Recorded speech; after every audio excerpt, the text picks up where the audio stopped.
He fined me $8,000 for grass. Then the FBI showed up. My name is Michael Evans. I am 36 years old. For most of my life, I believed that a home was a sanctuary, a place where you could close the front door and lock the rest of the world out. I believed that the walls you owned were the ultimate defense against the people who wanted to break you. I was profoundly wrong, because when your abuser understands how to manipulate the system, they do not need to break down your door. They simply rewrite the rules of your neighborhood until living inside your own house feels like solitary confinement. Before I tell you how a freshly painted mailbox and a blade of grass led to a federal indictment, look out your front window. Look at your neighbors, your quiet street, the invisible boundaries that make up your community. Now imagine if the person who hated you most in this world was handed the keys to control every inch of that space. My wife, Emily, died of a sudden brain aneurysm 3 years ago. She left behind our 5-year-old son, Leo, and a void so massive it threatened to swallow me whole. Emily's parents, Richard and Margaret Sterling, never thought I was good enough for their daughter. Richard was a retired corporate executive, a man who viewed human beings as either assets or liabilities. When Emily died, he did not mourn with me. He immediately calculated how to absorb Leo into his pristine, tightly controlled world, effectively erasing my existence. To protect my son and my sanity, I used my life savings and Emily's insurance money to buy a house in a beautiful, quiet suburb called Oak Creek Estates in Northern Virginia. It was 30 miles away from Richard. It was supposed to be our fresh start. Like many American suburbs, Oak Creek Estates was governed by a homeowners association or HOA. When I moved in, the HOA was run by a kindly older woman who only cared about organizing holiday bake sales. But 6 months after I bought my house, she moved to Florida. The presidency was suddenly open. I did not pay attention to neighborhood politics. I was too busy raising a grieving kindergartner and working 60 hours a week as a software engineer. That was my fatal mistake. I did not realize that Richard had quietly purchased a rental property within the Oak Creek subdivision under a limited liability company. As a property owner, he was eligible to run for the HOA board. And because nobody else wanted the unpaid, thankless job, Richard ran unopposed. The moment Richard became president of the Oak Creek Estates Homeowners Association, my sanctuary became a prison. It started with a piece of paper taped to my front door. It was a formal citation from the HOA, assessing a $50 fine because my trash cans had been left on the curb for 2 hours past the designated retrieval time. I thought it was a petty annoyance, a bureaucratic glitch. I paid it and moved on. 3 days later, another notice arrived in the mail, a $200 fine. The citation claimed that the grass in my front yard measured 3.5 inches, violating the community covenant that restricted grass height to a strict 3 inches. A photograph was attached, taken from a low angle showing a ruler shoved into my lawn. Then came the citation for the color of my window trim. Then a fine for the way I parked my car in my own driveway. Then a penalty for a child's plastic tricycle being left on the porch for a single afternoon. The fines escalated with terrifying speed. $200 became $500. $500 became $1,000. Every notice was signed by Richard, written in cold, sterile, legal language that masked the venom behind it. The psychological toll was immediate and devastating. I became paranoid. Every time I stepped out of my house, I felt a heavy gaze on the back of my neck. I started waking up at 4 a.m. to edge my lawn with a pair of hand clippers, terrified that a stray blade of grass would cost me another week of groceries. I stopped letting Leo play in the front yard. Our home, the place I had bought to heal our broken hearts, was transformed into a militarized zone. Richard was weaponizing the CC and RS, the covenants, conditions, and restrictions of the neighborhood, to systematically bankrupt me. One Saturday afternoon, Richard parked his spotless Lexus in front of my house. He walked up the driveway, ignoring the boundaries of my property, and stood on my porch. He looked immaculate, wearing a tailored sweater and a condescending smile. He didn't ask how Leo was doing. He didn't ask how I was coping. "The fines are piling up, Michael," Richard said, his voice as smooth as glass. "You owe the association over $8,000. If you don't pay within 30 days, the board will place a lien on your house. We can force a foreclosure. You'll lose everything." I stared at him, my fists clenched so hard my fingernails cut into my palms. "You're doing this on purpose. You're trying to destroy me over grass." "I am simply enforcing the rules," Richard replied calmly. "You are clearly too overwhelmed to maintain a home. It's irresponsible. Sell the house, Michael. Move into the guest wing of our estate. Let Margaret and me take over Leo's care. It's what Emily would have wanted. If you fight this, you will end up homeless. And I assure you, a judge will grant me emergency custody before you spend your first night in a motel. He walked away, leaving me suffocating in the cold air. It was a perfect, diabolical trap. He was using the legal framework of the neighborhood to legally rob me of my home, knowing that my financial ruin would guarantee him custody of his grandson. He wanted me broken, compliant, and living under his roof, where he could control every breath Leo and I took. I went inside, locked the door, and slid down the wall until I hit the floor. I wanted to scream. I wanted to pack my bags and run in the middle of the night. But as I looked at a photograph of Emily on the hallway table, a different kind of emotion replaced the fear. It was a slow, burning rage. Emily had spent her entire life shrinking herself to avoid her father's wrath. I was not going to teach our son to do the same. I did not hire a lawyer to fight the grass height. That was a losing battle in the warped world of HOA bylaws. Instead, I remembered a piece of advice an old friend once gave me: arrogant men never limit their corruption to just one target. If Richard was abusing his power to crush me, he was likely abusing it elsewhere. In the state of Virginia, any homeowner in an HOA has the absolute legal right to audit the association's financial records.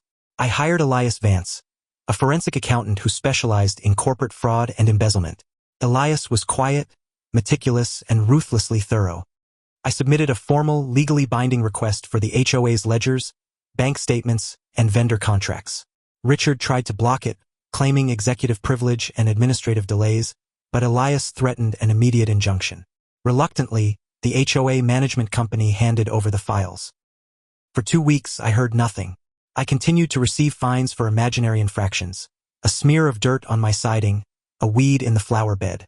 The lien on my house was days away from being filed. I was preparing to take out a high-interest loan just to survive.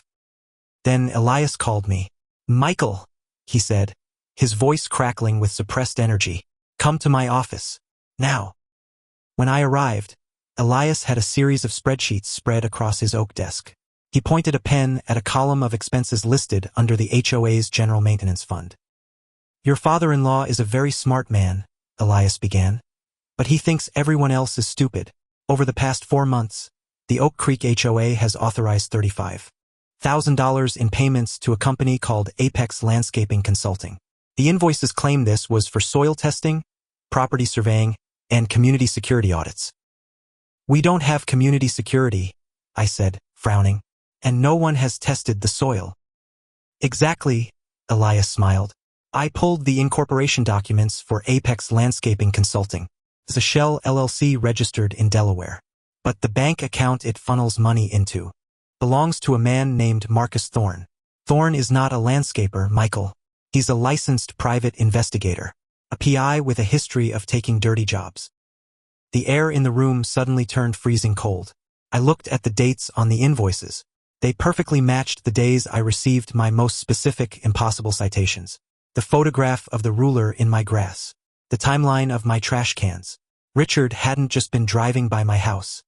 He had used the neighborhood's collective funds, the money my neighbors and I paid every month for snow removal and streetlights, to hire a private investigator to stalk me 24 hours a day. "He embezzled HOA funds to spy on you," Elias said quietly. "That is wire fraud, corporate embezzlement, and criminal stalking. Because the funds were moved across state lines into a Delaware LLC, this isn't a local neighborhood dispute anymore. This is a federal crime." I didn't feel triumph in that moment. I felt a horrifying sense of violation. A stranger had been watching me and my 5-year-old son, logging our every movement, funded by my own father-in-law. But beneath the horror, the trap that Richard had built around me was finally cracking open. Elias and I did not go to the local police. Richard played golf with the local police chief. Instead, Elias bypassed the local authorities entirely and took the financial dossier straight to the white-collar crimes division of the FBI field office in Washington, D.C. Federal agents do not care about who you play golf with. They care about paper trails. And Richard's paper trail was soaked in arrogance. We waited in silence. I paid the $8,000 in fines by emptying my retirement account, ensuring Richard felt confident that his plan had worked. I played the broken, defeated son-in-law perfectly. 2 weeks later, The Oak Creek Estates Homeowners Association held its annual community meeting at the local high school gymnasium. Richard stood at the podium in front of 60 residents. He was in his element, wearing a sharp suit, dictating budgets, and speaking down to the community like a king addressing his peasants. He spotted me sitting in the back row. A smirk touched the corner of his mouth. He thought I was there to beg. He tapped the microphone. "Before we conclude, we must address the issue of community standards," Richard announced, his voice echoing in the gym. "Certain residents have allowed their properties to fall into disgrace, threatening the property values of us all. The board will be taking aggressive legal action, including foreclosure, against those who refuse to comply." He stared directly at me. The room turned to follow his gaze. I stood up. I didn't shout. I didn't make a scene. I just looked at him and said, "Richard, you don't have the authority to foreclose on anything. You don't even have the authority to stand at that podium." "Sit down, Michael," Richard snapped, his veneer of civility slipping. "You are in no position to speak." "I think they disagree," I said, pointing toward the double doors of the gymnasium. The doors swung open. 3 men and 1 woman in dark windbreakers with the letters FBI printed on the back walked onto the polished hardwood floor. The gym fell into a stunned, breathless silence. The lead agent walked straight down the center aisle, his eyes locked on Richard. "Richard Sterling?" the agent asked, his voice cutting through the dead air. Richard's face drained of color. The arrogant posture vanished, replaced by the frail, terrified reality of a man who realized his money and influence could no longer protect him. "Yes? What is the meaning of this?" "We have a federal warrant for your arrest," the agent stated loudly enough for every neighbor to hear. "You are being charged with multiple counts of wire fraud, embezzlement, and conspiracy to commit stalking. Step away from the podium and place your hands behind your back." Pandemonium erupted in the gymnasium. My neighbors, the people who had blindly followed Richard's rules, watched in shock as their elegant, untouchable HOA president was handcuffed and read his Miranda rights. Richard looked at me as they led him down the aisle. There was no hatred left in his eyes, only absolute terror and disbelief. "Michael," he stammered, his voice cracking, tell them it's a family matter. It's just a misunderstanding." I stepped aside to let the agents pass. "Family protects you, Richard," I said softly. "You just tried to bury me. Enjoy the harvest." The collapse of Richard's empire was spectacular and absolute. The federal investigation uncovered that not only had he embezzled to hire the private investigator, but he had also been redirecting community funds to contractors who gave him personal kickbacks. He was a thief wrapped in expensive suits and suburban authority. Faced with federal prison time, he took a plea deal. He was sentenced to 36 months in federal custody, ordered to pay massive restitution, and slapped with a permanent restraining order preventing him from ever coming near Leo or me again. Margaret, Emily's mother, tried to call me once after the sentencing. She cried and said I had destroyed their family. I hung up the phone. I realized then that toxic people will always view the consequences of their own actions as an unprovoked attack. I didn't destroy their family. I simply refused to let them destroy mine. Oak Creek Estates held an emergency election. The fines against my property were immediately voided, and my money was returned. The community rewrote the CC and RS, stripping away the authoritarian rules that Richard had exploited. Today, my grass is sometimes 3.5 inches tall. Sometimes there is a plastic dinosaur left on the front porch. Nobody cares. A house is made of wood and brick, but a home is made of peace. It took me a long time to stop expecting a citation taped to my door, to stop looking over my shoulder when I walk down my own driveway. But healing happens in the quiet moments. It happens when Leo laughs in the front yard, and the sound isn't interrupted by fear. When controlling people build a system designed to trap you, they expect you to play by their rules. They expect your silence, your compliance, and your shame. But the greatest weapon you have against an abuser is the truth, documented, audited, and exposed to the light. Do not let them convince you that their authority is absolute. Audit the ledgers, fight the fines, and never forget that the darkest monsters often hide behind the brightest smiles and the neatest lawns.